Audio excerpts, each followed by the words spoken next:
One. Greetings, my friends. Welcome to 8-Figure Ultra Reading. We are going to go in deep tonight. My goal for you at the end of this training is that you have a different perspective on books, a different perspective on knowledge. We're talking about nonfiction books more than anything else. So if you're coming for to read Lord of the Rings or Harry Potter as fast as you can, this is going to be sorely disappointing. This is for the nonfiction type that is looking for how to or some kind of strategy book so that they can take it and instantly apply it into their life so it can blossom. Raise your hand if you feel what I'm talking about. We want to make sure we've got everybody getting what I'm saying. So Dennis understands, JC, Jack, Joanne, Jordan, Lee, Carrie Baxter in the house. Love it. Malcolm. Hey, I appreciate your guys' patronage so much. So this is it. Tom gets a trade. Walter, everybody. All right.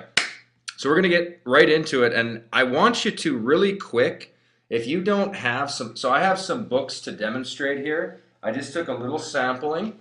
And I'm going to show you how I take through these books. And it's actually not uncommon, and I'm not making this up. It's not uncommon for me to stack of books like this, of a variety of subjects, nonfiction, and burn through them. Now, I don't do it all the time, but I'm going to show you some strategies that I use that are at least they're unusual, but I'm not going to lie that they work. They work really well. So let me tell you the gist of this thing to get her going.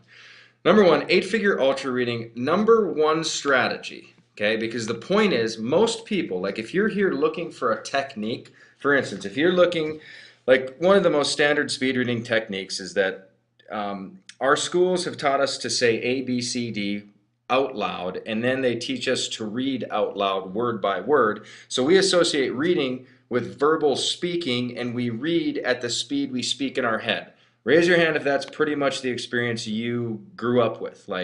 When you read and you talk into your head, and this is kind of how it goes. Well, this is the absolute worst way, and it's so habituated. The strands of habit are so tied tight that is how you approach a book that most of us never, ever break it. So my story, as some of you read in the email copy, is I watched the movie The Matrix when Neo sat in that a helicopter thing and they just downloaded the whole instruction manual into his head, and then he went outside of the Matrix and he could fly the helicopter and stuff. And I thought, what's the fastest way to get crap into my head? Because I was doing correspondence classes, 18 credits in college, and I wanted to burn through these books. I had to read all these things, and I was like, I got to learn to speed read. So I started buying infomercial stuff. I bought Reading Genius, I think it was like $400. I bought Kevin Trudeau's Mega Memory thing that was a few $100 off on TV. I bought Super Learning, which was crazy Russian strategies in the 80s of how they created superstars and all these things. And I developed, and basically what they said is that your mind can actually look at this whole paragraph with its peripheral vision. Most of us are this word is drinking. Most of us think, if we're going to read this, we go, drinking water we have found is perhaps the most undervalued source of physical energy renewal.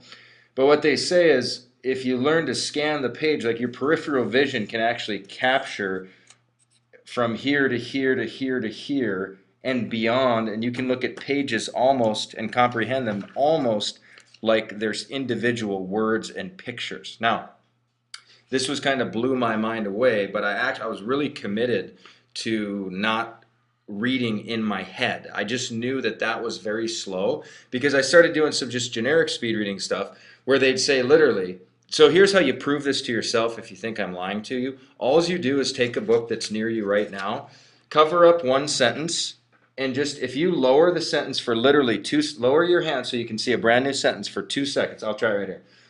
You just lower it and pop it back up in 2 seconds. For lunch, George went to the food shop, and now that was for lunch, George found a gourmet food shop 2 blocks from his.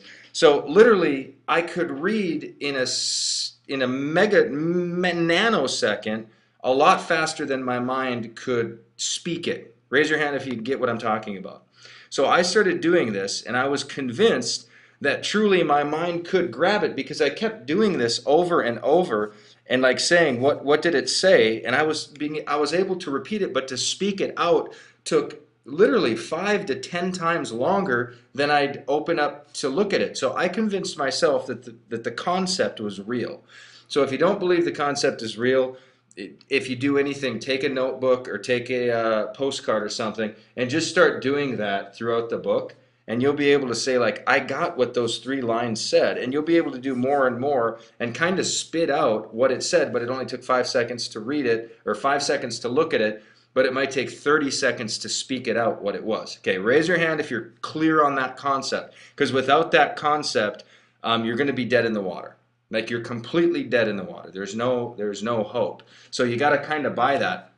But that's just a technique thing, and that's not enough. It's too dead, it's too dry, and it doesn't have enough sex or oomph to actually get you to ultra reading, which is really a state of mind that we're going to talk about. So number one, it's like attitude reorientation. So this is what I want to challenge you guys to do. There will be notes here, and I want to challenge you more than anything. Don't sit back and say, I'm going to wait for that one brilliant technique.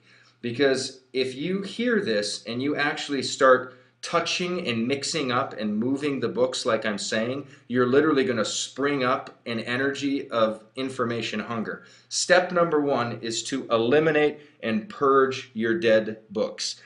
People hoard books like they hoard bad memories, like they hoard trash, like they hoard messy desks. People hoard old books that do not serve them. They will never read them. They have no intent to read them. And in fact, when they look at them, it just breeds guilt. It actually looks stagnant. When they look at a book, raise your hand if in your house sometimes you see a book and it just like it's inert. It's just eating space. You're not going to read it. You know you're not going to read it. You might not be conscious of it, but it's just sitting there. It has no use to you, and you start associating books with sitting there doing nothing. This is one of the worst things you can do with ultra reading, because ultra reading is a lifestyle of like information that is constantly moving around the house. I remember this Christmas I went home and I was sitting in my parents' home and I wondered, I said, why am I always emotionally or intellectually just stimulated? I'm bursting in this house all the time. What is it? Like when I'm here, I'm so hungry for information. And I realized that mom and dad have books all over the house. They're all over. They're in all the bathrooms. They're in all the rooms. They're all over the bookshelf. They're everywhere. They're on pianos. They're next to sofas. They're all over. And I just find when I'm at home, I'm just picking up books all the time, and it just keeps my mind like super stimulated and super pumped. So here's what I want to do. Here's what I want to challenge you to do tonight. I want you to eliminate and purge dead books, because I promise you this. If you go to your bookshelf, raise your hand if you have a bookshelf. If you have some kind of like a little bookshelf, it doesn't have to be a big one, it doesn't have to be a small one, it just has to be.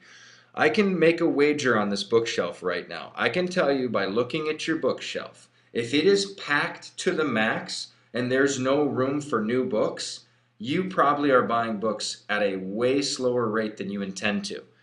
Okay, you are buying books way slower, because here's the thing. The physical world that you're creating is inviting everything. Okay, if it's messy, it's inviting more mess. If it's order, it's inviting more order to your life. If you have a bookshelf, it is a tell, like in poker. It's a tell that if your bookshelf is maxed out, it's a tell that you do not have space for more books. So here's what I want to encourage you to do. I want to encourage you, and if you have magazines that are 18 months old in your bathroom, I can guarantee you your knowledge level, your stimulation, your hunger is getting eaten alive by those dead magazines. You need to take those stupid magazines and you need to throw them in the trash. I just did this with a whole bunch of magazines the other day. I'm using as kindling for our fire. But I want you to go around your house and go through the bathrooms, go through anywhere that there's just information that's just piling up, or if your bookshelf is fat and it's just there's books that aren't in there, do a book purge. You can throw them in the garbage, you can bring them to Goodwill, I don't care what you do, but it's like a constipation of thought for you to have books there. And old books that that don't bring like zing and energy to you, they're sitting there and they're just dead space. They're like absorbing energy. I'm telling you, I just believe this stuff is true. And I know it is. I know it works for me. I know it works for others. So here's why, though. You're going to open up your bookshelves for more. Okay, that's the whole concept. You've got to have room for more. Raise your hand if you're clear on the concept. You've got to have room for more, more, more. Okay, that's all I want you to see. I want you, the whole idea of ultra learning is more, more, more. I went out to eat with Joe Polish this week earlier, or last week, and when we were talking, he's like, Mark, there's 3 books I think would be great for you. And he rattled off these 3 books. I had my digital notebook out, and I was just tapping down the books because I have an environment that is inviting more, more, more. Okay, now some people say, what about your digital library? Well, with my Kindle, and this is no crap, I tell you, hoarding, here's what hoarding does. If you have a Kindle, there are books in there that you bought or that you have test chapters of that getting rid of, you don't know why you haven't gotten rid of them. You're not going to read them. You read them, they didn't serve you, you underlined a few things, but really you look at them, you have no desire to kick back into that book. Raise your hand if you know what I'm talking about, if you have a Kindle or a Nook or anything like that. Where you see a book, it automatically you skip past it. Guaranteed, 100% you skip past it. Yet you hold on to that not delete because you're like, oh, I bought that. I bought that for $6, or I bought that for $9. I'm going to hold on to it. I'm going to tell you, if you want to create forward momentum, hunger for information, get serious about the information that you consume, that you use, and say, I go through my Kindle and I delete like crazy. I've done it 2 or 3 different times where I'll go through books. I'm like, no, don't read it, not going to read it, didn't like it, dead, boring. And I just delete it. Some people have a collector's urge, but that's not what 8-figure ultra reading is. It's not a collector's urge of books, like it's cool to just have a bunch of books. The purpose is to literally take immediate action and earn from your reading. 8-figure ultra reading, the reason I put 8-figure in front of it is because there are professors who make $35,000 to $45,000 a year. They read and read and read, and they're so well read, it's amazing. They have data and stats and all this stuff, and they're articulate and well spoken, and they have these verbose, great vocabularies. That, my friends, to me means absolutely nothing to this conversation. This conversation means reading to make money, reading to be healthier, reading for a result. Raise your hand if you're very clear with the intention. That's the sole intention I have for what I'm about to share with you. So the reason I'm a little crazy with the purging of the dead books is you just got to do it. So moving on. This is the next one, and this is one of the best things I can promise you, and you guys can report. You tell somebody when you try this and it works. Here's what I say. I say aerate, which is basically when a lawn, and I don't understand it too well, but in landscaping, when a lawn wants to be freshened up and perked up, like golf courses, they aerate the greens, and they have these little things that like punch holes in the ground to get oxygen in there. Basically just brings the whole lawn up to life. I want you to aerate your books and play with this. I just started doing this in the last probably 9 months, and I cannot tell you how refreshing it was. I don't know why I didn't think of this before. I did it after my book purge though, because when I did my book purge, and I've done it a few times, but I did a huge book purge earlier because I bought a new bookshelf and all this stuff. I wanted it to fit and stuff. I realized I had all these old books that I really did love. And these are books that took me from the trailer and the mobile home into a brand new lifestyle. It took me from bad wealth possibilities into a brand new world. So here's what I mean by aerate. You rediscover and renew your hunger and your curiosity. This is huge. Now follow this. Here's why you do it. We usually buy books during moments of high inspiration. For instance, this aerating process reactivates the emotions and the reasons that put you in the future-minded states of being. So literally, ultra reading is a state of being. So when I'm with Joe Polish, here I am sitting with Joe Polish. He's one of the world's top direct response marketers. He's friends with Richard Branson, Tim Ferriss, this and that. He has me on the phone with Vic Conant from Nightingale Conant next Tuesday to share a strategy that I think will take Nightingale's business to the next level. So I'm sitting there in this moment saying to myself, while he's telling me, I'm like, you know what? I made it a goal a few years ago to be one of the best direct response marketers in the world. I'm having a fraternal fun lunch with Joe Polish, and he's giving me 3 books that he thinks will enhance me. And when I go buy those books, I'm in a state of future growth. It's like a motivational moment. Raise your hand if you know what I mean. Like when we buy books, There was a spell that was cast onto us, an inspirational moment, a mentor, somebody that we respect, somebody that we strive to be similar to, somebody that feeds our life said, you have got to check out this book. And in that state of being is how we buy these books. So I can tell you, I can almost walk you through bit by bit right here. The Power of Full Engagement. This was Eben Pagan, $25 to $50 million a year, and he is saying that Tony Schwartz is one of the best with energy management in the entire universe. I remember buying this book thinking, I am going to learn how to manage my energy instead of manage my time, and it's going to change my life. So when I look at this book, I actually think of my aspirational dreams. I can tell you this. Food and Love. When I picked up this book, Food and Love, I remember Shani and I were just getting married. We were, oh my gosh, we never ate a vegetable. Like, it did not exist. We barely ever ate vegetables. We ate really low nutritional foods. We were sloggy. We were this and that. And I just remember feeling like this book is called Food and Love, and it's the connection between food, mood, and relationships. And I remember going through this book. I haven't even looked. I probably won't be able to find it. But I remember going through, drawing pictures in the charts. Like, this is somebody who understands energy eating. This is somebody who doesn't. And I put my face in there and said, me. Like, I'm going to be this guy that eats fairly vibrant. I'm going to have a lot of energy. I'm going to be able to summon everything I have to the moment. And I remember going through this book. Oh my gosh, like, it's crazy. So I can go through book by book by book. The ultimate Kauai guidebook. I remember when I bought this. Now, I didn't plan any of this, by the way, what I'm sharing. I'm just telling you, this is the power of aerating your books. If you bring up to the surface all these books that you've bought in the past, and here's the worst part of it, and it's no big deal if like books aren't your thing, but there's some of you who only have 4 or 5 books, and you have so much enthusiasm for what those books brought to you. Imagine, this is just a pathetic, like this literally, before this thing, I spent no more than 2 or 3 minutes running around the house just grabbing random books, and I can tell you the enthusiasm that each one brings back to me.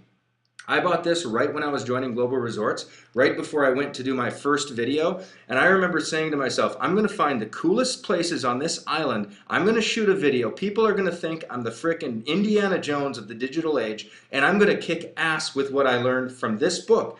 And this book started that video that started getting over 100,000 views, made me so much money. Raise your hand if you guys are feeling what I'm laying down on. There's moments of inspiration in books. And what 8-Figure Ultra Reading does is it just keeps you in a state of mind where you're aerating your old books around you, and it's summoning wisdom and eloquence. This is about old school classical education of our children. I remember buying this because I heard it from Doug Wilson, whose children are best-selling authors. And I remember this was when Isaac was a little boy, and I hadn't had a lot of kids yet. I remember thinking, my kids are going to be educated, alert. They're going to know. They're not just going to know information. They're going to know how to learn, and they're going to be wise and eloquent. So I could just go over and over. Jeffrey Combs, Lower Your Taxes Big Time. Sandy Botkin was a speaker, and he's a former IRS auditor, and then he went and started a private practice. And I remember going to this book and thinking, I'm going to learn little tax secrets and implement them into my life, and I'm going to save so much money on taxes, and I'm going to be so confident, and I'm not going to fear an audit because I'm going to know what's going on from the auditor. Now, I could go over and over and over, but here's the big takeaway, and I want you guys to feel into my heart right now. Some of you have so few books because the old ones you don't activate. It doesn't mean you read word for word, but you've closed yourself off from purchasing these books, and you've closed yourself off from the emotions that these books can provide. They're just symbols. They're symbols of what you want to be.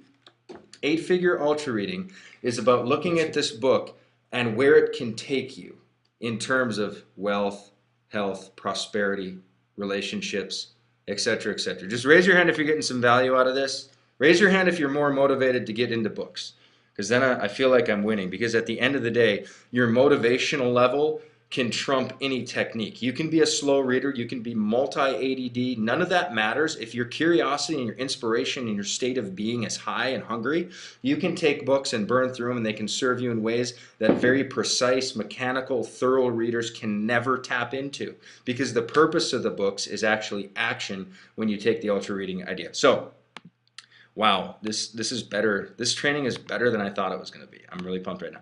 So again, the second thing is, first thing is purge through books. Throw any book. I threw away the other day. I could take some, I'm not going to go into it, but I threw away a book that a lot of people would say, how dare you throw that away? I threw it away because attachments that it had and stuff like that. Because when I look at information, that is sacred to me. And if I look at something and it gives me bad, if it sparks up something in me that isn't empowering, I get it out of my life. Like I'm kind of a psycho about that stuff. So I throw away books like crazy. But anyway, you aerate, meaning you just bring the books back into your life because it reminds you of motivation. Now, here's the next thing. Just ultra reading is like chronic, constant reading, because here's what a lot of people do. They say, well, on vacation in June, I'm going to read a bunch of books.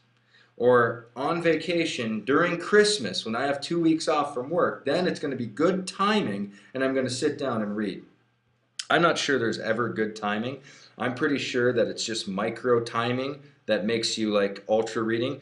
So here's a huge one, and I learned this from my parents, and we've started doing it around our house, and it's working pretty well. Clever placement, meaning you take these books, and literally, like I can show you right now that in our bathroom, so I pulled some of these from our bathroom, but I will tell you that in our bathroom, we have, this is our bookshelf. This is like a bunch of the magazines. So I have, the Confessions of a Sociopath.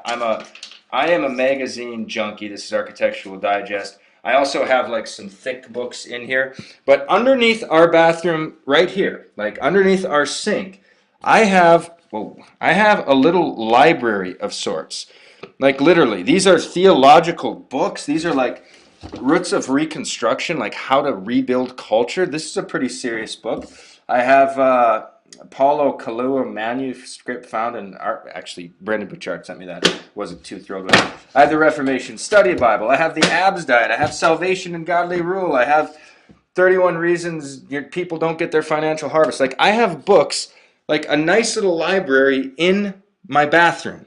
I have libraries all over our house. When you walk into our house, okay, so this is very strategic.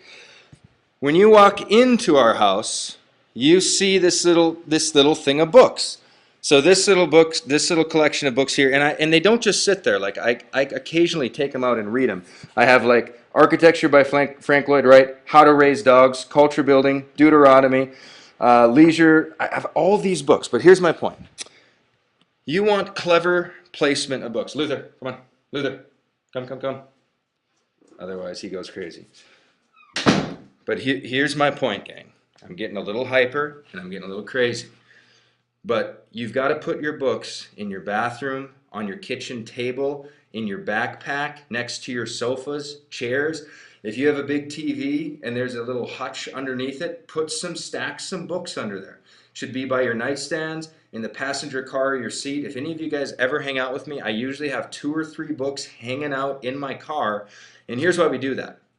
Just the sight of books tend to make us feel smarter. Men's Health did a little research or whatever. I don't know what it means exactly, but 66% of people, if they just look at books, their stress level goes down. Plus, each title rekindles the original desire we had inside us to master or experience or become something more. So there's the book, How to Negotiate. And it was an audio series that I had in my car. And just looking at it, I only listened to 1 CD of it, but just when I look at it, I actually think about negotiating. I'm conscious of negotiating. When I look at the 4-hour work week, even though I don't read it, just seeing it, it brings me back to productivity, time saving, outsourcing. Raise your hand if that is kind of with you too when you see some of your books. Now again, one of the biggest things to ultra reading is to have books all over the place. Have emotional ties to them. Don't thwart yourself back from buying these books so that they can litter all over your house, or I should decorate your house, and they will perk up your imagination, your mindset, and it's really, really something powerful. So here we go. Let me go on to the next one. And we're going to get into some strategy or like some technique stuff too with reading. And I want you to have a book because we're going to go over some of the technique. But I'm telling you, if you take just the technique, like let's say when we get to the technique stuff of ultra reading, the actual technicalities of how to do it, and you don't have your books purged, and you don't have the aeration process started, and you don't have the collection book lust started with new books all over the place, you're not going to advance in any measurable way. It's just not how it works. It's got to be kind of an all in kind of state. So here's the next one. Book lust. Now this is a beautiful thing. There's lust, there's the right kind of lust, and I call it book lust. Every time you hear of a book you want, if you hear it from a mentor, if you hear it from a teacher, if you hear it from someone you respect, if you hear it from a colleague, every time you hear of a book you want, make a note in your e-device or your journal and give in to the cravings. Most of us give in to our lusts that don't serve us. Okay, we give in to a lust of the flesh. We give into the lust of the hamburger that we didn't want to eat. We give into the lust of like all these different lusts. You also have a hunger lust that most of us just naturally don't give into. And by not giving into that, we can't become habitualized to it. It's one of the best kind of cravings you can possibly have. And here's why. Because you want to associate new information with power credits that lead you to the pursuit of creativity, health, wealth, knowledge, stronger bond in your relationships, etc., etc. So the idea is when you hear books, like tonight, I'm going to go through these books, and these aren't even special. These aren't any more special than other books. I could have all sorts of stacks of these books and have just as much energy that I take from them and give to them. And I'd recommend, if anything perks your mind, to scribble it down and go pick it up. I mean, that's the kind of thing that I'm talking about with book lust. So raise your hand if you're open to hearing about new books from now on, like as a practice in your life, and taking a note of it and actually maybe buying it. Like that's one of the most powerful disciplines you can get in. Now, a lot of people, and I'll get into this more at the end, but a lot of people's attitudes are, I'm not going to buy that book because I bought this other book and I hadn't finished reading that book all the way, therefore I'm not going to buy this new book. Raise your hand if you've ever been infected by that kind of thinking. Well, I had this other book, so I'm not going to buy this other. I mean, to me, because words are like bread to me, I would put a metaphor where that'd be the equivalent of somebody who was hungry for like Kentucky Fried Chicken 2 weeks ago and bought it, but didn't eat all the bones and didn't eat every piece of meat off it and didn't eat all the mac and cheese and the potatoes and gravy and kind of had some leftovers and put them in the fridge. But then the next day and the next day and the next day they got hungry, but they said, I didn't eat that whole meal a couple days ago. I don't know if I should get this next meal. I just don't know. I mean, I want the meal. I'm hungry for the meal. My body, which is your mind, when your mind wants a book, it's a hunger in your mind. And you're basically stunting your mind's desire for growth by saying, well, you didn't eat that whole meal the other day. And this is guilt, and it actually atrophies the muscle and the desire in the brain. It's one of the worst habits ever. For some of you, the greatest thing you can take from this thing is to give in to the cravings of your intellect. Give in to them like we give in to the lusts of the flesh sometimes, like we give in to bodily desires. Raise your hand if you're vibing on me a little bit on this thing. Like, it literally, view your intellectual hunger with as much respect as you view your stomach, with as much respect as you view the cravings of your tongue. See your mind and your intellect and your soul desiring this food, and treat inspiration with respect. That's all I'm asking. If you have an idea and your heart lurches out after it, don't say, no, you didn't eat that last book. That's one of the stupidest rationales I've ever heard. It's the same with information marketing. Don't say to yourself, well, I bought that other course a year ago and I barely used that one, so who's to say I'm going to use this one? All that is taking the guilt from the past and causing it to lead your future. And most of us do that. We live our entire future on the terms of our past habits. Don't get me going. It's a bad thing. Raise your hand if you're getting some value from this segment of book lust. I'm telling you, for a lot of you guys, it's just buying some books. It'll re-energize you. It'll get you going. It'll get you pumped. You're gonna love it. So I'd love you to get in that habit. All right. Next, here are 3 strange rituals that I use with books. Now, I use these at your own risk. Hopefully nobody sees you doing them. I've done this many times. I will take a book. Let's take the Steve Jobs book. Okay, so this is Steve Jobs. This is a big wonker of a book. When I look at this book, I think to myself, I don't require becoming Steve Jobs. I don't need to be Steve Jobs. But I bet there is something in his leadership style and in his tenacity and creativity and management and execution, something that I'm going to be able to take away that could really change my brand, really change my influence, really change my drive. So I did this on the pre-training, but I will set the book on the floor, and this is no joke.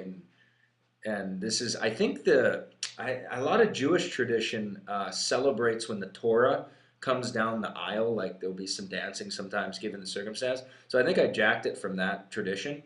But it's the idea that I will turn on like Back in Black by AC/DC, and I will dance around this book, and I'll be like thinking like there's so much profit, there's so many ideas in here that are going to be coming from this book, and I will rock around it and I will rev my mind up to it so that I can consume it, because I don't look at this book as anything more. I'm not looking to, I don't give a crap. Like when it goes into his love life and stuff, like I don't care at all, because Eight Figure Ultra Reading was like, I'm just reading this book to enhance my own life.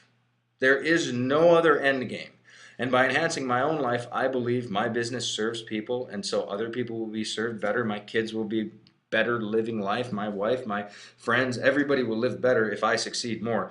I don't, like when it talks about, it goes into some of his stuff, like I don't care about that at all. When it goes about the power he brought into how maniacal he was about his branding and how hard he fought for like the Beatles to be on that Revolution song, to get the rights to play that, and how big a deal he made having Mahatma Gandhi and Einstein and all these people in his commercials, and what he paid for that and how hard he fought for that. It gave me perspective on getting a little more intense with my branding. But one of my strange things is I will get on the floor and I will just ramp up and literally physically celebrate the knowledge that's going to spring from this book. It's the same kind of concept. Like, so here's a book called, oh my gosh, this is a book called The Fellowship, The Untold Story of Frank Lloyd Wright's Fellowship. Now, he had an architectural school. Lots of curious things happened in the school, which I had no idea. But he had people fly, young guys and girls fly in from all over the country and the world to study his creativity and his architecture. And so I would get around this book and I would just imagine creating culture that is so attractive that it could, if we wanted it to, have like, and I'm not sure I want that, but what I'm saying is at least digitally create such a tight-knit culture that it almost becomes like a culture unto itself, like a fellowship unto itself. And so I look at this for insights on what to do and what not to do. And this is just how I do it. But I literally, one of the strangest things I do, and I'm just throwing it out there, put the book on the floor and dance around it. You want to have an intimate memory of that book? Raise your hand if you think logically, if you danced around a book with music thumping, that you would be more inclined to remember the words that you got from that book. Just raise your hand if just psychologically, like, never mind that it's the stupidest thing you've ever heard of. Never mind that if your spouse sees it, they're going to ridicule you, and they should. Never mind any of those other things. Just think about if you danced around a book with music going, throwing your hands at it and like pretending you were catching the knowledge springing from it, that you wouldn't bond with that book tighter, that you wouldn't be more eager, that you wouldn't be more alert, that you wouldn't grasp a more intimate connection with that book. You're just gonna do it. So one of the strangest things I do is I do that, and I do it over and over and over, and I know it's crazy, and I know it's nuts. I'm okay with it. Brian says he's already tried it. Dancing for it. You can try it in Barnes & Noble. I don't know. It might get a little crazy. Don't tell anyone you learned from me that. Here's another one I shared on the free one. I've actually put honey on books before. I did it on the 4-Hour Work Week. I've bought so many copies. I'm not sure that this one's one of them that I did it on. This one isn't. This one isn't it. But on one of my copies of the 4-Hour Work Week, I have several copies of this. Don't ask why. I put a droplet of honey, and I licked the honey off the book. That's a Russian tradition where knowledge is like honey to the soul. So, and I would lick it, and I would kiss the book, and I would, and this, the Catholic priests do this, right? They kiss the book. You know, that's what they do. It's an acknowledgement that there's precious treasure in this book. So I like to actually physically connect with the book. And yeah, that's also really weird. But at the same time, I've slept with books. I've had books on my heart when I've slept at night. I know it doesn't work or like make me absorb osmosis, but I know it bonds me to the book.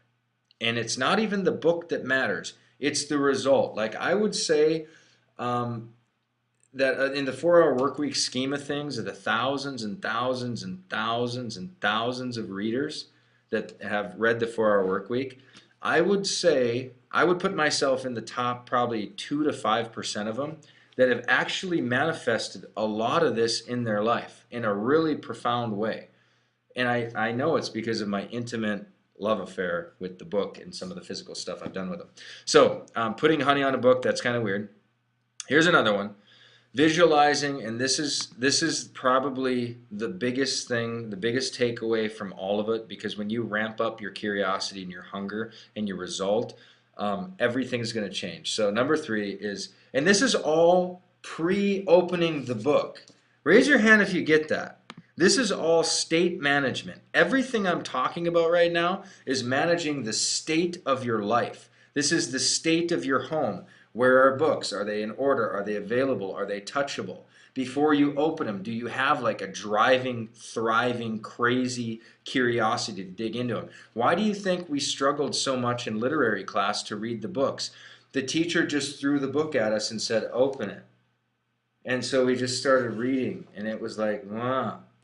But if you take an idea with a 4 hour work week right now, and you realize you can buy back so much of your time, you can make so much more money, you can experiment with lifestyle design in such a curious way that it can completely change your life. What you do prior to opening the book is the most important thing. You're setting a temperature, you're setting an intention when you go into anything. When you go into a room, you're setting an intention. The intention you set before you walk into the room dictates what happens in the room. It's what happens before what happens. The intention is all that matters. Raise your hand if you are at least open to that possibility. That it's your intention is the biggest. That is the game. Like Joel Osteen, this was crazy. I was listening to his one of his talks the other day. He said his dad started at the Lakewood Church, and it was like I don't know, like a 50-person church or a 100-person church. And he said something like Lakewood International Church. And he said his dad set an intention that that little community of people were going to be an international outreach. The whole world would understand who they were. And it was his intention that caused what we have today, which is this is an international worldwide church. Whether you like it or not, or who cares. The idea is the intention is all that matters. So the intention you bring to the book is it will trump your technique. It will trump all things. Okay. Raise your hand if you're vibing with me, if you're working, if you're getting what I'm laying, if you're picking up what I'm laying down. It's all about the intention. Okay. So this is a huge visualization strategy. You visualize the paradise-like, and get familiar with the word paradise in your life. Get familiar with the word perfect world, ideal scenario, Camelot scenario, best case scenario. If all the cards align perfectly, all the stars align perfectly, if everything works out perfectly, here's the results I want from the book. And learn to, I believe you can start thinking that way. And even if you aim for the stars and land on the moon kind of thing, I believe you can imagine paradise perfection kind of results. And even if you don't hit them perfect, what difference does it make? For instance, I set an intention, and this is worth it for just a second. I set an intention years ago that all day long money would be hitting my bank account. This was before I knew about merchant accounts. This was before I knew about much of anything. I just didn't know much of anything. I just set an intention that all day long money would be hitting my bank account. And look at this. This is all these merchant emails. This is all money that's happening, and this is only one of my merchant accounts. I also have a Hoverson Leadership merchant account, and if you scroll to the next page, we'll see that these merchant accounts are hitting all day long. It's not counting my GRN account, this and that and the other thing. But my point is, there's this layer of intention where when you have it, your whole world forms to meet it if your intention is strong enough, if it is unbreakable enough, if it is so, if it basically is just unbreakable. That's the secret of intention. And then once you set that intention, I think the world and circumstances just kind of cave into it and you achieve what you want. I mean, it's happened for me a bunch of different times, but let me give you a case in point. So here's visualizing paradise results you want from the book. And I did this and I'm going to show a few of these books, and I'm going to use these books too, but I did it with the 4-Hour Work Week. So I imagined automated income, lifestyle design, and freedom. I imagined it when I had the book.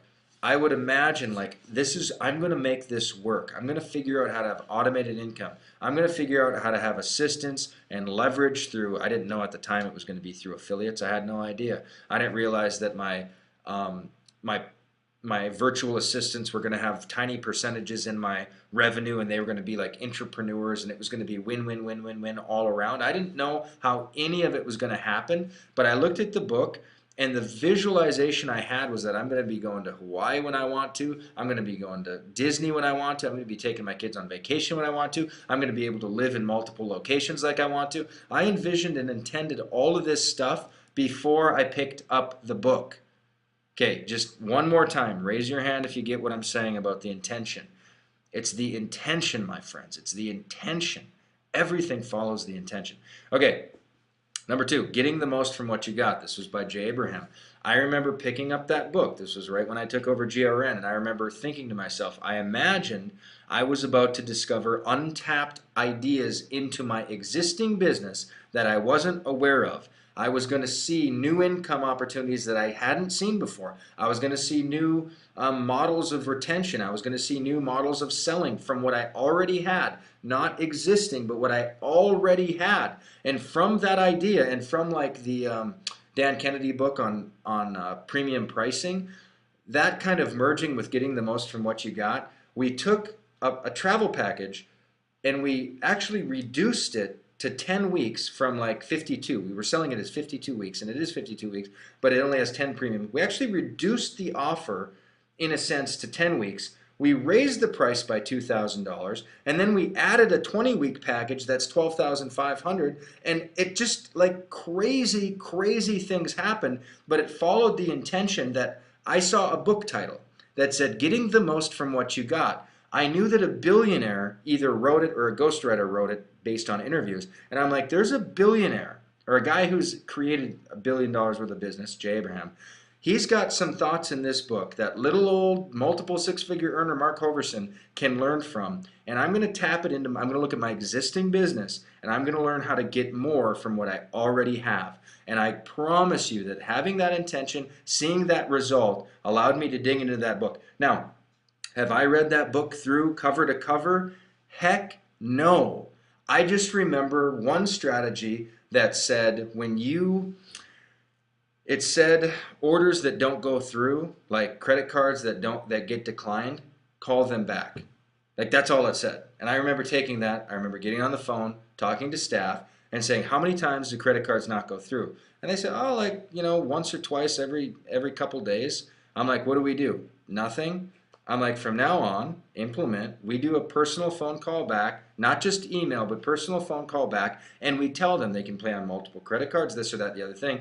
And we probably made anywhere from 20 to 30, 40, maybe 50, I didn't calculate it, extra money from doing nothing really new.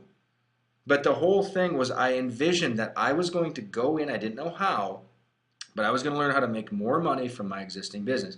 Now, the idea of Contagious, this is a great book. I don't know if I have it. I don't have it in this pile. It's a new book on how to create, why things go viral. And I imagined I got this book, I put it down, and I remember imagining when I'm going around it, swirling like a whirling dervish, like a complete idiot, that I'm going to find out strategies that are going to cause my ideas to have more legs. And I'm going to work one time and work smarter, and that thing is going to spread and spread and spread. And just one idea I took from that course was one of the most viral articles in all the online with the New York Times was the anatomy of a cough, like what happens when a cough goes out. And it was the picture. I remember thinking it's the picture that caused the article to go viral. So in the last two Facebook posts, Shannon's family picture, I created that thing knowing that the picture was the key to the whole article. So we created this really cool picture of Shanny and I showed it in the last one. I'll show it again real quick. But it was very, very, like, incredibly on purpose. Let me show it to you real quick. And I took this from the book. Now, have I read cover to cover the book Contagious? No, I don't care. I have no feeling. I have no emotional attachment in any way, shape, or form to read Contagious from cover to cover. Raise your hand if you're following me on that. Eight-figure ultra reading is about taking information and making money with it. It's about improving, quantifiably improving the results you have in your actual life. So for me, the book Contagious has already made me money. And I've probably only read into it for, I don't know, 10 minutes, 15, 20 minutes, not that many. All right, so let me show you an example. My computer's just starting to melt here. The energy's so high. Raise your hand if you guys can hear me okay. Just lets me know that life is still going. You saw what I'm saying. All right, okay, so I'm still coming through. So with Contagious, I knew that the picture mattered. And so this was the picture we used, this picture of Shanny and I with the kids.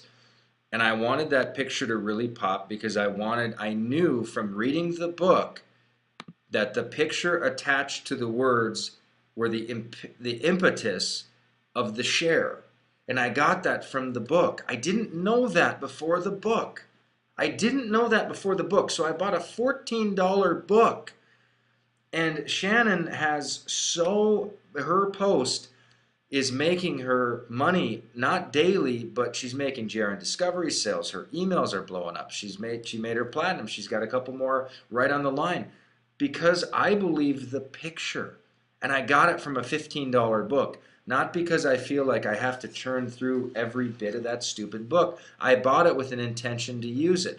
The other thing is, my boy Brett, he just did his first post.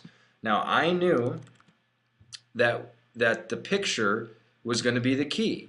And Brett and I have a lot of pictures together. So I kind of fight with him a little bit.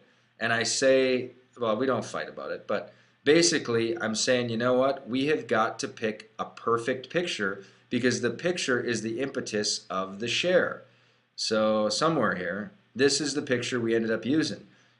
And this post right now, look at this thing. He's got 11 shares. He's got 130 some likes, and he's getting leads like crazy from this post. I'll show you right now. This post is generating lead after lead after lead. Let me show you what I mean. 37 leads. We turned this on yesterday. This is Giddy Up, Retire with Brett, got another one. These are lead after lead after lead. Scott, you just joined us. More power to you. But literally, I knew that the picture was the reason. So here's what I want you to get out of all this with books. I want you want to shortcut everything. Look at the book for the ultimate result that you want. Intend that. Dip into that book. And the second you get the idea, you can take the book and just chuck it. Get it out. The book has now served you. You require nothing more from the book. Implement the idea and know that the book is worth it. And then you can dip back into the book later. Just raise your hand if you're feeling me. If you don't do this activity, you're going to not buy the books you should buy. You're going to stall. You're going to think you need to read the whole book before you implement the stupid thing. I bought a $1,000 ad copy course a couple months ago. And literally in the first training, The guy said, Gary Halbert said the number one feature in good ad copy is curiosity. He said that's the number one thing, curiosity. So I have not looked at one more training. I watched one training for $1,000 for about 30 or 40 minutes. I heard that curiosity is the root base of selling. It's the root base of direct response.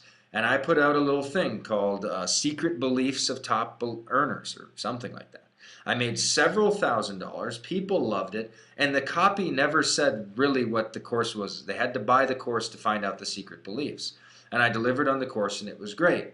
But I ended up making several $1,000s from a $1,000 course. But do you feel like I have guilt that I haven't gone through the rest of that course? I don't even know how to log in right now. I just know when I bought it, I got an immediate login. I listened to the first 30 minutes, and I went to town using the information. Now, can you see why I am so predisposed to buying new information? Raise your hand if you can see why. Because I take this stuff, like the concept from Contagious, and I implement it right away. And that's the secret of 8-figure ultra reading. It's the state management. It's the physical environment that you're in. Knowledge is always surrounding you. They're just like little magic books to me, literally, is how I look at them. Okay, so another one was John Maxwell, Many Communicate, Few Connect. I imagine heart-to-heart bonds with my best friends, my clients, and my family without the BS. I imagine that instead of me just talking and talking and talking when I was in a one-on-one communication, that when I was in that space, it would be heart on heart. Literally, like there would be a connection that is what leads to the whole. That's what the foundation of my communication would be, is connection.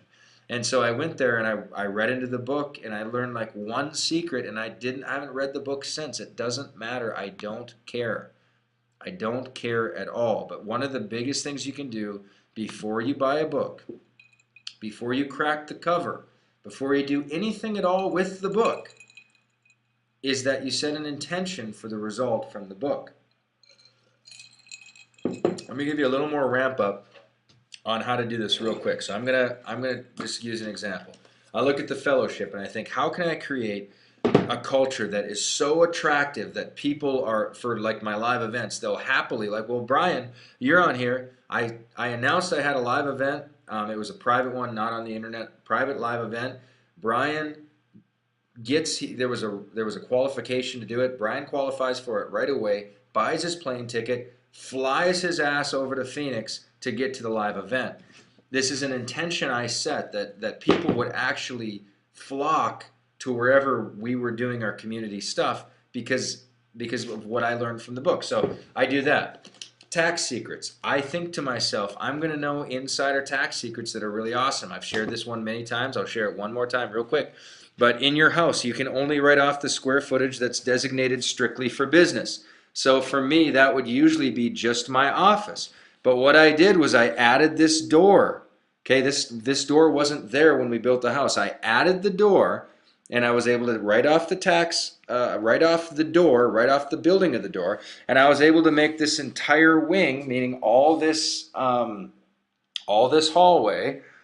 all that bathroom, and then Little Hoverson Hotel, which we do have clients in all the time. I was able to write off this entire wing because I added that door. I learned that through that book. That book saved me or created me or caused me extra write-off just because of the book. So I am looking, like, I look at that book and I'm like, I don't have to understand the tax code head to tail, but I'm going to burn through this thing and discover some ways that I can save money on taxes.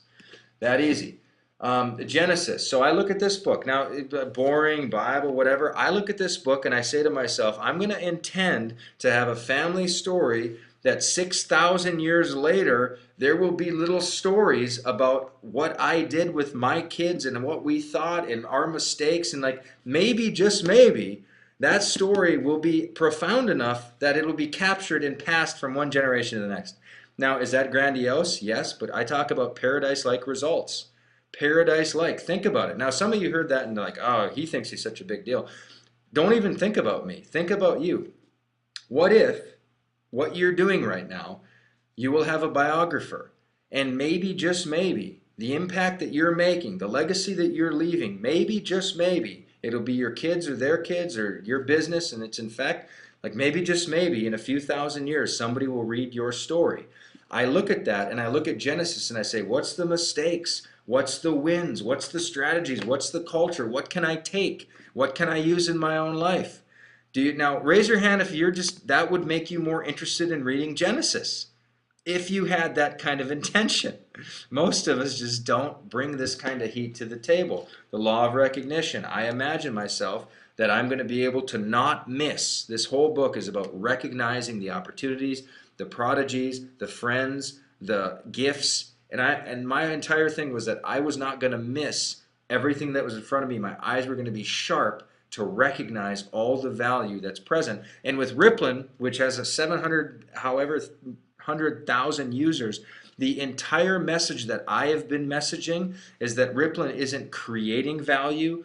We're recognizing the value that people have in building billion-dollar tech companies, and we're redistributing the wealth based on recognizing that the people are the value of the companies. That came from a $10 stupid book where I focused on recognition. Oh my gosh. Ugh. Are you guys getting any value from this? Raise your hand if you're getting some value. And I appreciate the interaction. It lets me know that something's gone good. Jordan, is this worth your money? I hope it is. Jordan raised his hand. There's some feed me back and some. Okay, you're awesome. Thank you, Dennis. Thank you, Craig. Jordan, thank you. He said, of course, love it. The Book of Overson. Oh gosh, I've told that story when I was a youth pastor. This chick, she was like a high schooler. She knew nothing about the Bible, nothing about church, but her friends were like, oh, you got to come and listen to this Mark guy. He's a great teacher. So she comes in, and at the start of the church, it was like, study of Genesis, study of blah, blah, blah, and then it said study of Mark, like the book of the Bible, Mark, and she came in and thought it was a study on me. So I don't know if there'll be a Book of Overson, but regardless, whatever. All right. Yvette, thank you. Okay. I could go on and on. Like the good of affluence, like I literally look at this book and I say to myself, I am going to be able to ethically teach people morally that they're energized by the thought of affluence, that them becoming affluent is they believe, they understand, they rationalize that it's good for others, it's good for the culture, it's good for their lives, good for their families, and it's the good of affluence. So I will buy books with no other purpose than that I can be a medium to translate this to more people. And that's a very powerful reason for me to buy books, because I don't think I require believing any more in the good of affluence. I just believe in the good of affluence. So this subtitle is Seeking God in a Culture of Wealth. And I think to myself, so many people with religious backgrounds, like the God, it's a complex. There's a leash on wealth, there's a leash on prosperity, and it's weird, and I don't get it, because it just, the more you serve, the more you make. None of it makes sense to me.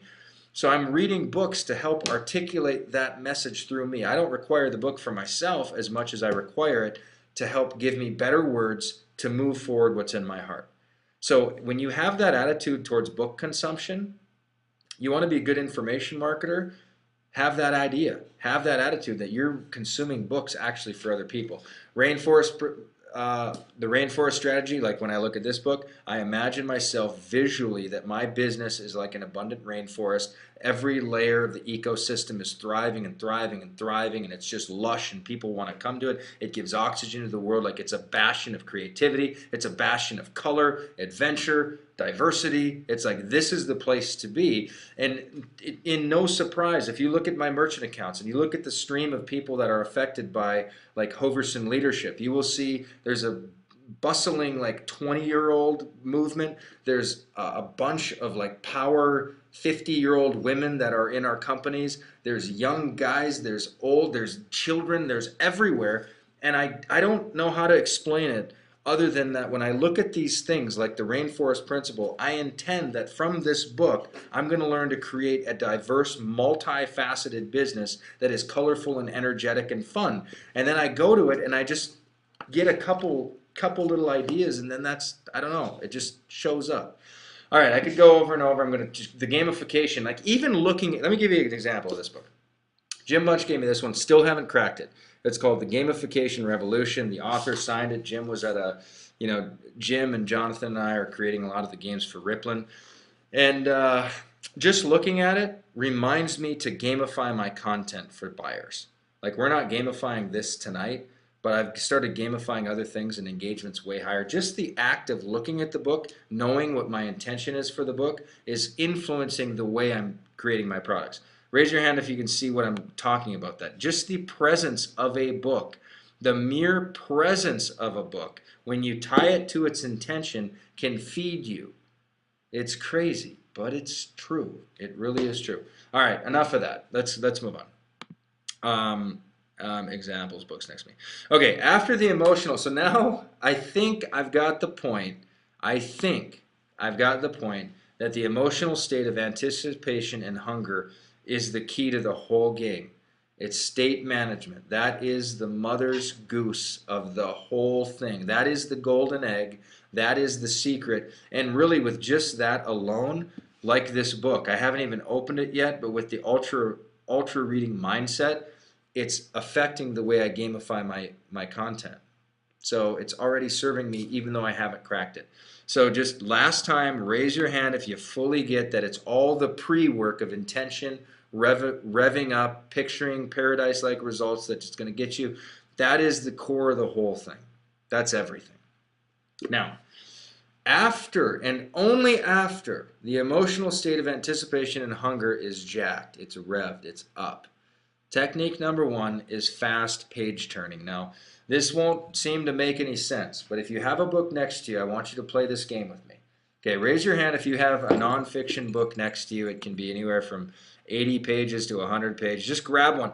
Everyone go grab one real quick. We'll wait for 30 seconds. Just some kind of nonfiction book. I don't even care what it is. We're going to play a game together. It's going to be about 90 seconds long. All right, so everybody have a book. I'm going to set my watch. I'm going to set my timer for 90 seconds. And I'm going to ask you to do this with me. It is going to be, we're going to do 1 minute. Okay, just literally 1 minute, because I just want to prove this point. This is the first time I'm cracking open this book. The very first time. Everything about your reading technique, everything, I would dare say damn near everything, is unlearning your habits. It's unlearning that you go to this stupid book and you start reading it word for word and you start speaking audibly. You know, Gabe would like to thank his family and friends with special props to Gary Hinkle and Ivan Kuo. None of this matters to my 8-figure business yet. Like, what's crazy though is with the 4-hour work week, there's times when you have an intention. Or with the 4-hour work week, I remember one time I was digging through it and I found out who Tim's agent was, Tim Ferriss's agent, and I Googled the agent, and I contacted the agent's office, and I was like, hey, I don't know what the book would be, but I know I have, like, if the 4-hour work week is thriving, like, I can create a similar kind of knockoff that has a unique home business edge to it, and we can dominate. This agent is booked to Kingdom Come, which really means that's not really true. If there was a great opportunity, he'd be able to get it. But my point was, there are times to read like the index, and there's times to read like the credits, just to find out who people's mentors are sometimes. So there's intentions for that, but that's not my intention for this one. This is the first time I'm cracking this book. But the whole idea is to unlearn the idea of reading slowly. And it's to open up the mind, and let me tell you the whole mindset behind this. Before we actually dig into the book, I want you to experience completing the book in 1 minute. Scanning bit by bit, and just having your eyes open to the corners, to the peripherals of the book, almost like you're scanning the book. And you're literally turning as fast as you can, and you can even skip some pages because we only have 60 seconds. But we want to touch the entire book through with speed reading, and don't worry about any level of comprehension whatsoever. Don't worry about any level. Raise your hand if you follow me. We don't want any level of comprehension. We don't care at all, at all. We're literally working to break the habit of slow reading. That's all we're looking to do right now. We're literally just turning pages. I want you to take that book, and what's fun for me is this is the first time I've ever had this book. I've never looked inside. I don't know one word. I don't know one concept. I don't know the edge, the strategy, the thesis. I don't know anything about this book. I just know that it's about the gamification revolution. So we're going to spend 60 seconds, and I want you to get to the end of the book by 60 seconds, turning pages. And if you have to skip some to get to the end, get to the end, but try to be, I'll tell you the halfway point at about 30 seconds, and you should be halfway through the book. Raise your hand if you're ready. Raise your hand if you're ready. Now, some of you are saying, well, wait a minute, what am I, why? What? I don't get it. Let me tell you. The idea is to break down the idea that you can read slow. It's almost like the batter's box principle. Before you actually get up to read for comprehension, you swing the heavy bats. And what we want you to do is rev up your mind to get mechanically in the habit of burning through a book fast and retaining something from it. So, if everybody is ready, we're going to do 1 minute. Literally 1 minute. Ready, get set, go. 1 minute.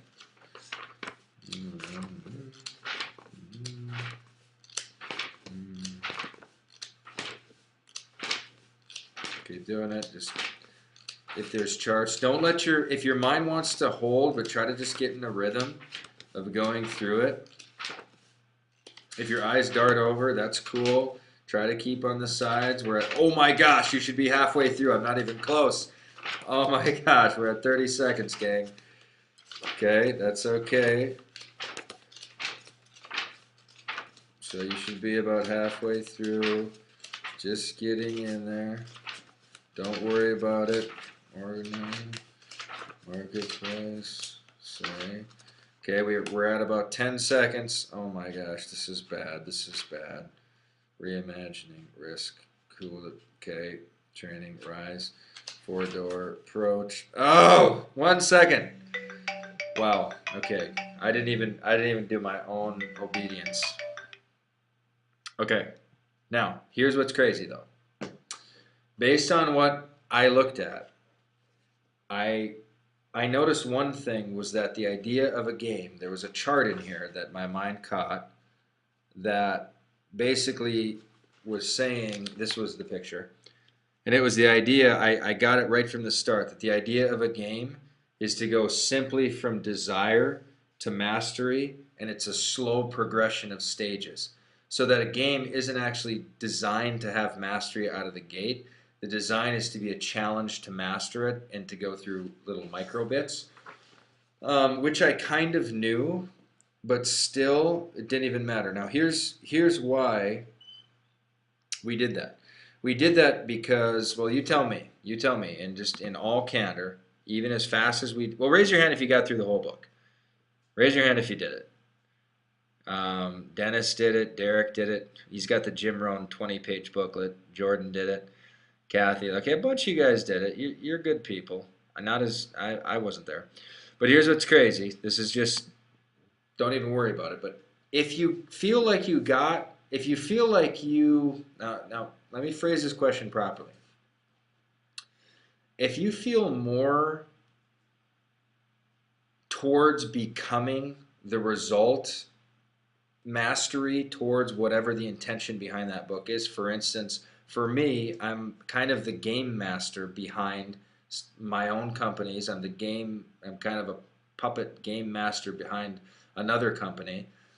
Raise your hand. And so when I went through this, just doing what I did, I actually felt a little more charged and a little more able and a little more qualified to be who I'm supposed to be and who I want to be because of tearing through that book for 1 minute. Raise your hand if you have a similar, I'm not saying you feel like, I'm going to let my dog out here. But if you feel like from just burning through that a little bit, you feel a little bit more competent in that to become what you intend to become from that book. And here's the biggie that I want you to take away with. The biggie that I want you to take away with is that is the win of the book. The book is to emotionally, like the knowledge in the book is secondary to the state that I am a game master. I know gamification.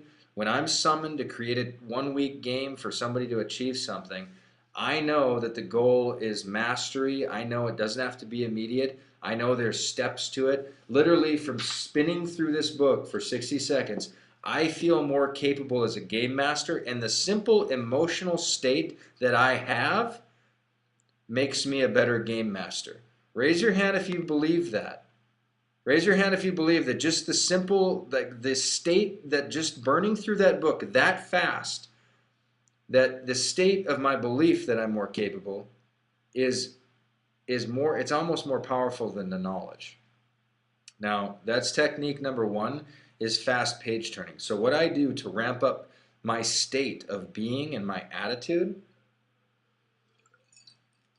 is I actually will take a handful of books. I'll take like 4 or 5 books, and I'll put like 2 minutes at a time, and I'll look at these 5 books like this. Let's say it's these 5 books right here: Gamification, 4-Hour Workweek, Rainforest Strategy, John Maxwell, and Secrets of the Richest Man Who Ever Lived. So I'll look at those and I'll say, I have about 10 minutes, and I'm going to burn through all of these books. Now, am I going to understand them all? No. But by the end of 10 minutes, I will feel like I have a little bit more insight into Solomon.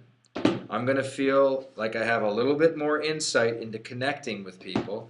I'm going to feel like I have a little bit more popping, thriving, rainforest, diverse, colorful business. I'm going to feel a little bit more like I'm a productive genius, and I'm going to feel a little bit better as a game master. And I'm telling you, you're going to absorb information when you do that. And if you do it fast, okay, this is ultra reading. If you take a stack of those books and you give yourself 2 minutes to burn through the pages, and then you set it down and you take the next and you burn through the pages and you set it down, and you do that with 5 different books, they can be in different realms. You take your breath and you do it again, within 20 minutes, you're going to feel, well, raise your hand if you could imagine that you're going to feel smarter, that you're going to feel more prepared for the day, that you're going to feel more ready, that you're going to feel more able, that you're going to learn a bunch of stuff, that your mind's going to be revved up, opened up, oxygenated. It's basically like a workout for the brain. That's what you're doing. See, most of us don't work out our brain when we read, because we read at a pace that we know. In 1994, 3 pioneers in game theory were awarded the Nobel Prize. John Nash, Richard Shelton, and Jemima had theories about economics and games. Is my brain working right now? No. My brain is actually not being exercised. It's not being challenged. It's not working out. It's not being stretched. It's not being asked to work beyond its capacity. When you take a book and you say, I have 1 minute to get through this much, don't even worry about absorbing it, but just get through it and have your eyes touch it. Raise your hand if you see that your brain is actually getting a workout. You're having an intention, because you're bringing an intention to the thing that you're going to create a killer game that goes viral. You're bringing all this intention. You're demanding and commanding of your brain, in a sense, even though you're releasing the idea that you have to comprehend it.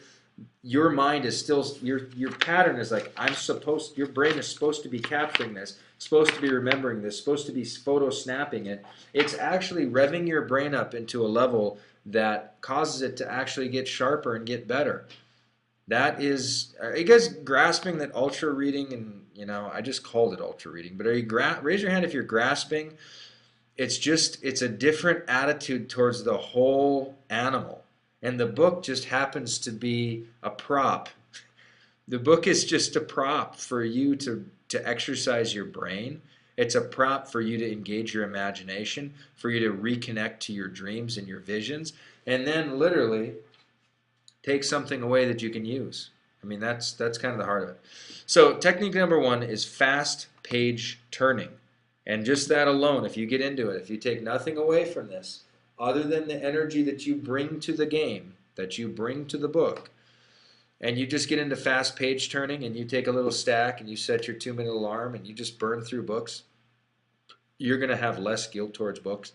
You're going to feel like you know the books better, and you're going to actually absorb a lot of those books, and you're going to find charts and little things in the book that you go back to and you go, this was big.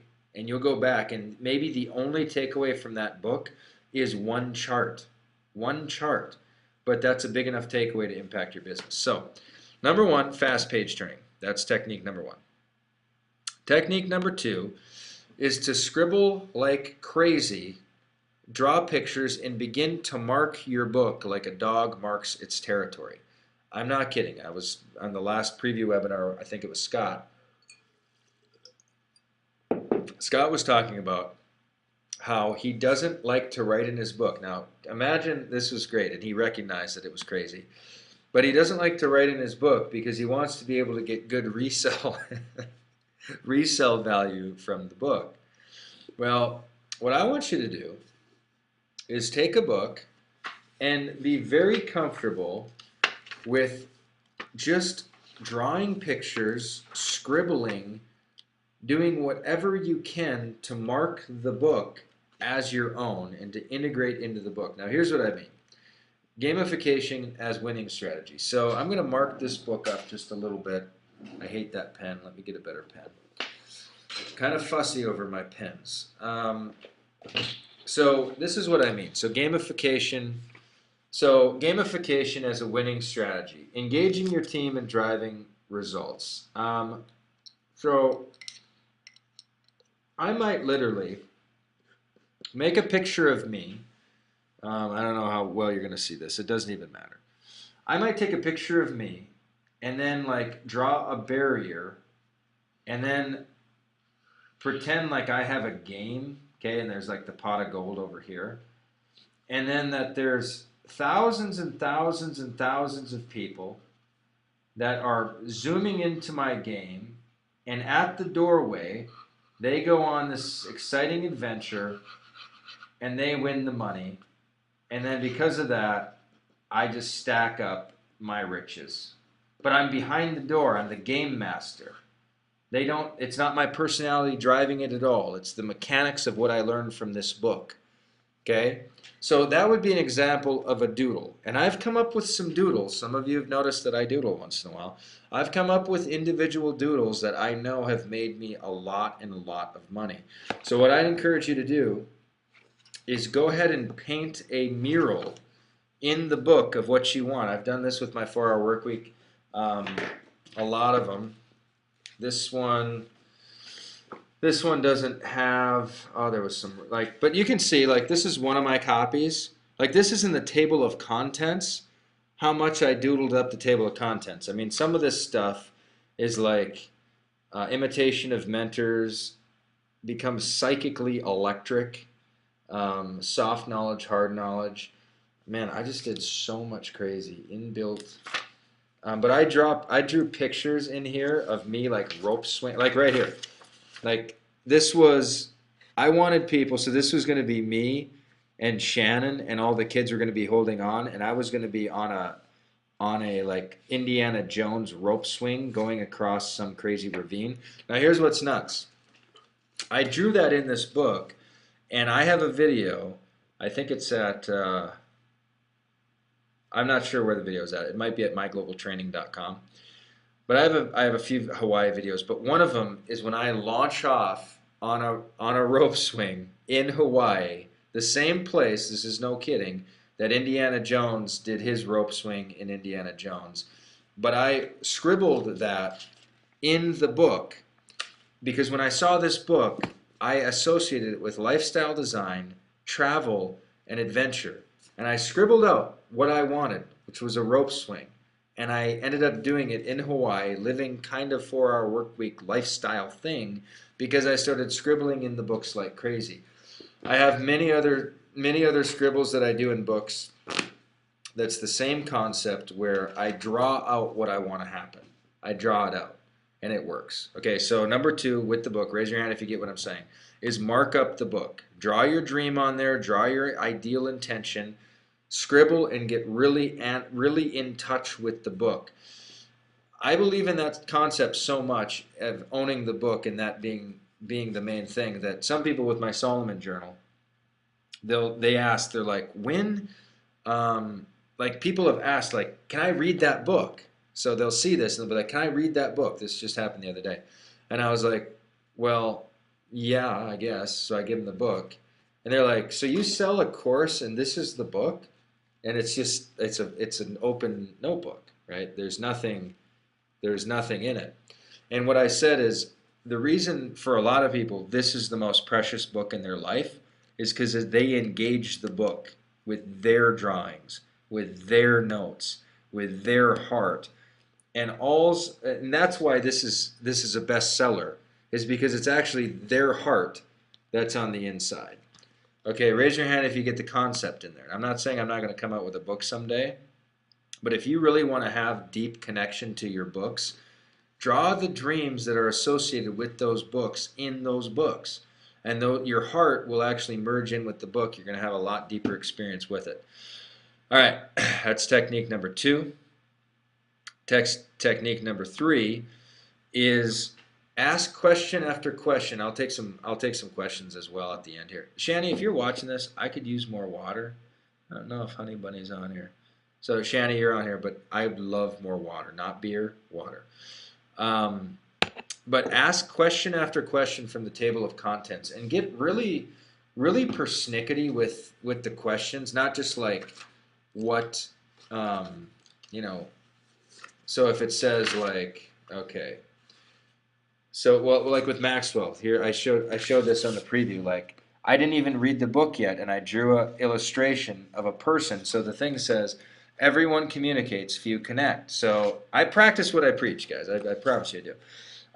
I drew a picture of a person in the center of their heart and a picture of me communicating to their heart, which opened up almost like on an iPhone if you took it and you expanded it. Like their heart expands, and inside their hearts, their passions, their fears, their prejudices, their histories, their hopes, their dreams. And that's what I actually bond and speak to is a person's heart. So I drew my ideal paradise-like result from this book. And then when I was just speed through it, and I saw I forgot exactly what it was, but I used it immediately with a friend when it talked about, hey Rushy, say hi to everybody, Rushy. You gotta get in the camera over here. Hi. Yeah, all right. All right, give me a kiss and get out of here. You got chocolate all over. Okay, go. Yeah, that's 'cause I had chocolate. I know, it's because you had chocolate. What do you think? Okay. But my point is, when you come to the book, ask a lot of questions. So here would be an example. It says connecting increases your influence in every situation. So I would write, which I haven't spent much time with this book, but I would write like, what are my 3 best ways to connect? Like connecting increases your influence in every situation. Like what is my strongest way to connect? What's the fastest way to connect? And you're Googling your brain to find out like the fastest possible way to connect. And if it says connecting goes beyond words, I would say, what are the main ways to connect without words? Like, what is the best strategy to connect with somebody without using words? No words. Just how do you connect with somebody? And obviously, it's about nonverbal communication, which is like body language and stuff like that. But my point is, I would go through the book, and I did this with the 4-Hour Workweek. Again, if you look at the table of contents, I just littered the table of contents with questions. So this is the table of contents on there.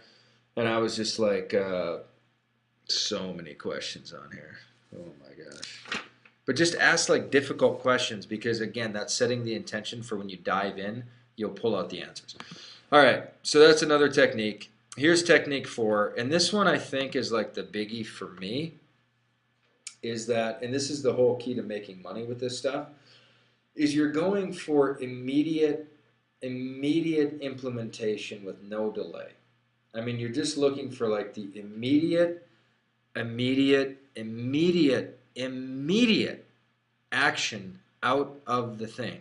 You're going for the direct action, the total action. So if you're going like with gamification, if there's a principle, as soon as I get that principle, my idea is in the next piece of whatever it is I do, I implement that layer of gamification. So some of it's like epic questing. And what that is a community rallies behind a goal to get a community rallies behind a specific goal, and as a group, they're going for the group's good, not just their own. And that's a principle of epic questing. I don't know if this book has it, but as soon as I started learning gamification, I started using the epic questing principle, and I started to see great results with it. With the 4-hour work week, as soon as I saw how to do an email autoresponder, I did the email autoresponder. As soon as I learned about autopilot income, I started doing it. As soon as, like with how to get everything from what you got, as soon as I saw about declines, calling declines, I implemented it. Like you're literally looking to immediately implement whatever it is, the piece of content. And then you can set the book down, and you're going to have more gratitude towards those books because they cause you to take action. Raise your hand if you can see the psychological connection where when you, on how powerful that book will be for you when you take a principle and you immediately apply it. Like you immediately apply it. So Murdoch, he talks about going into the secret place and committing your work to God in a private, special place for 15 minutes. So I'm reading this book. I'm thinking to myself, oh, yeah, that's a great idea. I should totally do that. But what I do is I'll set the book down. I'll get on my shoes. I'll go out to the desert, and I will put out a little moment of meditation where I'm committing my heart and I'm committing my work of my hands, and I'm asking for blessing on my work because I want to apply immediately what I learned. Immediately. So from this bit of information, like I don't care what it is immediately. It might be that you take 5 books at the end of this and you take 2 minutes and you burn through those. That might be your immediate implementation.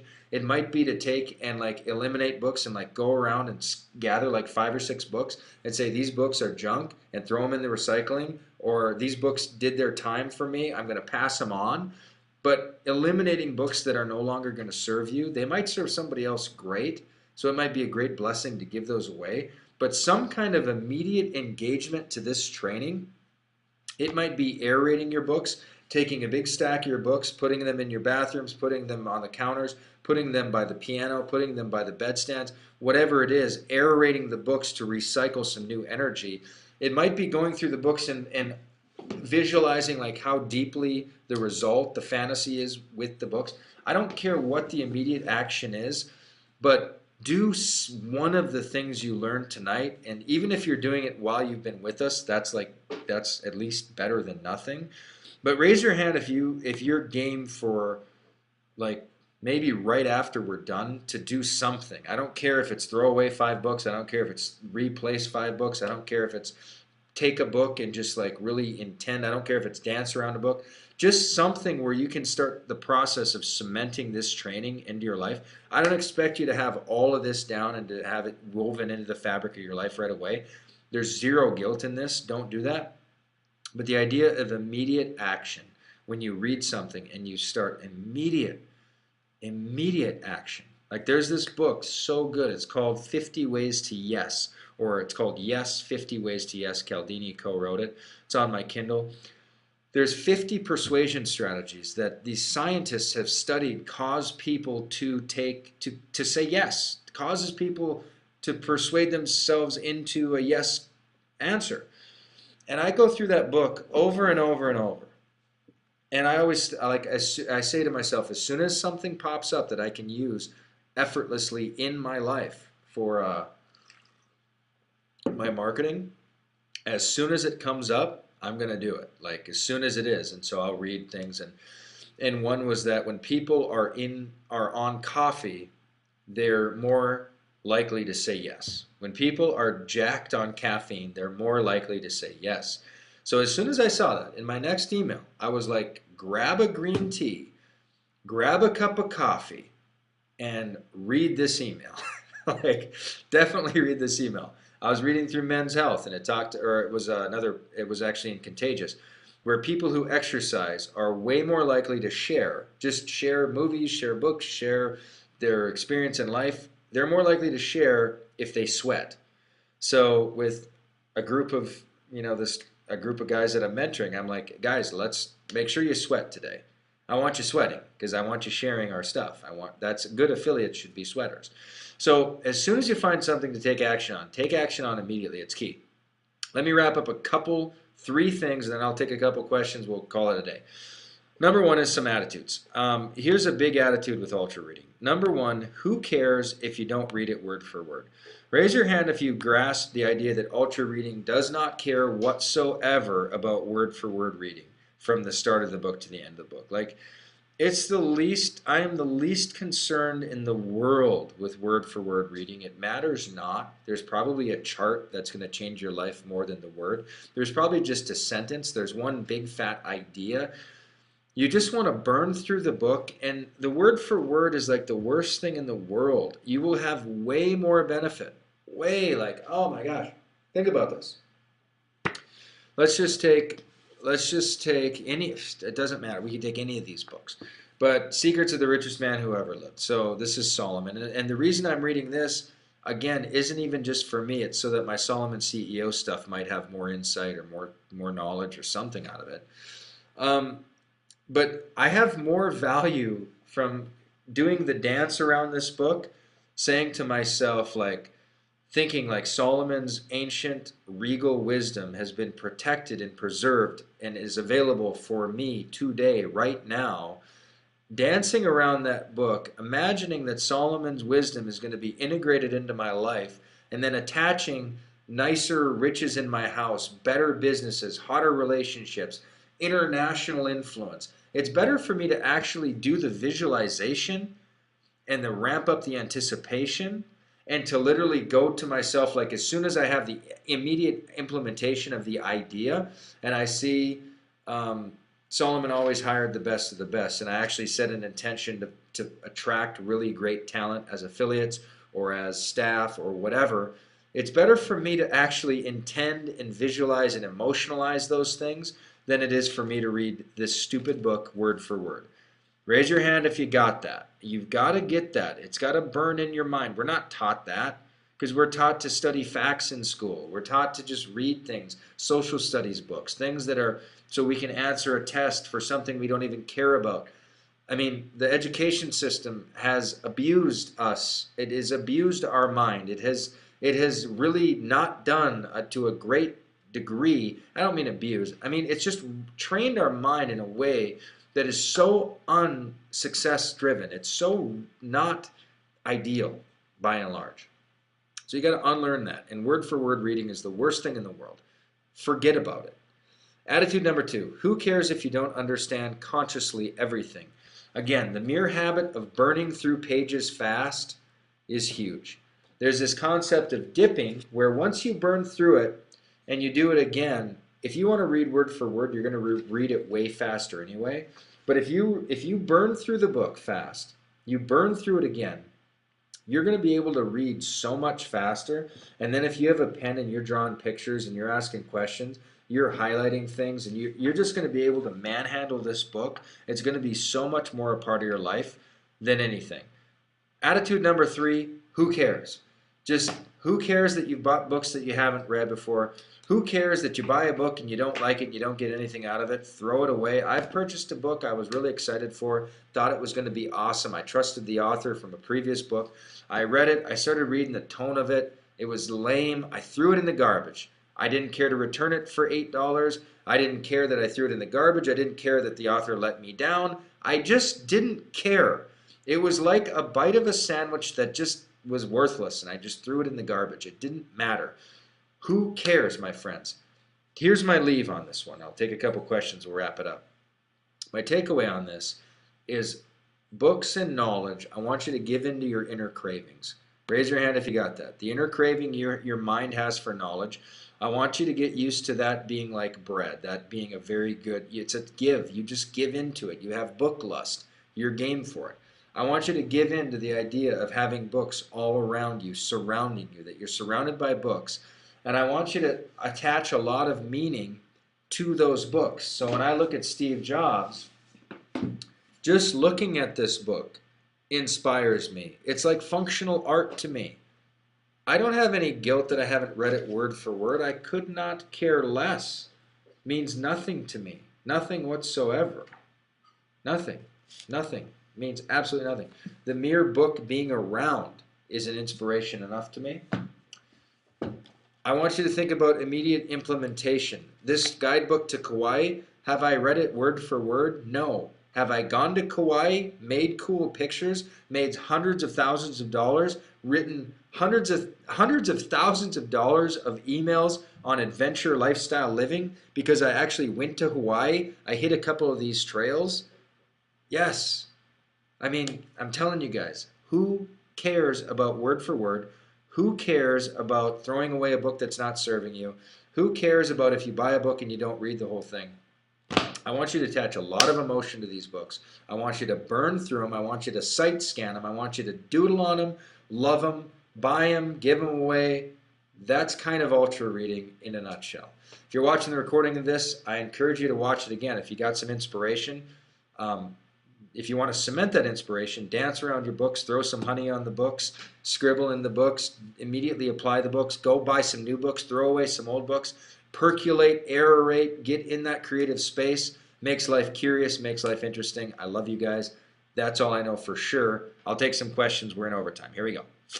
Off the hook, great stuff. Loving it, loving it, loving it. 3 times more than I paid for. Every section's awesome. Thank you, thank you. Esther, I have not read. No, Brett, I haven't read that.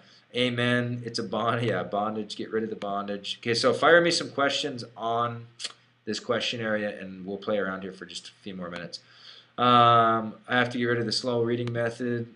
This is a hit training for the brain. Thank you. Walter says this is cool. This is awesome. I'm purging my library and creating space tonight. Do you doodle in your journal? Yeah, Greg, I have a lot of, like, my pictures. I'll just show you one of the last pictures I did. Who knows what it's going to be. Hopefully it's available for the public to look at. It was again that heart-based. I was just big into speaking to that person's heart, expanding into their. My questions expand their heart, and my eyes are looking for the heart. So that was the last little doodle that I drew in here. But there's more. Like here's another one that I just drew. I'm drawing all the time. This one is crazy. This is a concept, and I don't know how it's going to pan out, but the idea was that I think for ideal living, like this comes out of that psalm where it says, "Thy word is a lamp unto my feet and a light unto my path." So what I was going for was the ideal life makes sense of the past. So the word, like wisdom, makes sense of our path. It gives us leadership in the present moment, so a light unto our feet, like moment by moment, like we're thinking about wisdom of how to apply the current moment, and it's a light into the path. So the future, that we have optimism for the future. So that's like the comprehensive. I'm trying to like picturize what optimal living looks like. So yes, the answer is I doodle like crazy in my journals. We've been doing this stuff since the dawn of the age, so it's awesome. I do lots of writing in books, but never pics. Love the drawings. Got it. Here I am. Absolutely love this man. Got the leadership training. Got it. Purge dead books. Questions. Awesome idea. Guilt-free reading. Okay, I'm getting there. I'm getting there. Okay. Does one's brain already know the gist of the entire book and the contents from the title, therefore allows the brain to skim it? Great question. I don't know if your brain actually knows the content of the book or not, but I do know that it will have a lot better knowledge of it if you just skim through it. So scan through it, do it over and like literally. I think our brains are a lot more magical than we think they are. So this process of skimming and scanning, I'm not saying your brain is actually processing it, although I think it is. As you're scanning, are you looking for keywords, or is there a particular focus, or just speed through and they'll pop out a few times? I kind of let my eyes dart around. Like there's no hard and fast rules. A lot of this is just feeling and intuition. So if there's a great chart, scan the chart, like look at it, pop it, like in your mind. Like here's what's crazy. When you do this a lot with a book, you'll actually be able to go back into that book a lot of times and find that piece of information when you need it. Like there's been times where I've had somebody ask me a question. I've been able to pick up a book that I've only scanned and kind of find out where it is because I remember where it was generally, and that's from doing the scanning thing. So it does work pretty cool. This is awesome. Awesome. I'm gonna buy books. Dear Lisa, I will get back with you, sweetie. I like your style of training. Thank you. Thank you. Had to get caught up. Start cleaning my bookshelf. All right. This is awesome. Oh, so when you're scanning, do you scan the headlines or other places, main paragraphs? I don't like when I'm scanning. I don't think much. I just like scan and let my mind grab at what it wants to grab at. I'm a perfectionist, so this is going to be difficult, but it's going to be great. Awesome. Um, how about audio? Anything you do special with those? I try to visualize as much as I can what I'm seeing. This is very different from what I expected. Awesome sauce, thank you. Who cares? Awesome. It's like someone finally gave me permission to not feel bad when I don't feel like finishing a book. Love it, Mark. Thank you, Brenda. Brenda, I'm going to end on that one. This has been awesome. I trust this is of great value. But here's the super value. Super value is for you to implement it. Go through it again. Share with your friends. Tell your friends like, hey, let's do this. Let's go crazy. Let's give me 5 books. I'll give you 5 books. We'll spend 5 minutes burning through them and then see. It's just like fun. Like I've done dates to Barnes and Noble where I'll tell the girl, Shannon, we should do this too. I used to do this with other girls, but where we'll go to Barnes and Noble. It's like pick out 2 or 3 books. I'll pick out 2 or 3 books. We come together. We swap them. We look, and it's just interesting, stimulating conversation. So get together with your books. Love them, scribble them, attach a lot of meaning to them. Life-changing stuff. I love you guys. Mark Overson officially signing out.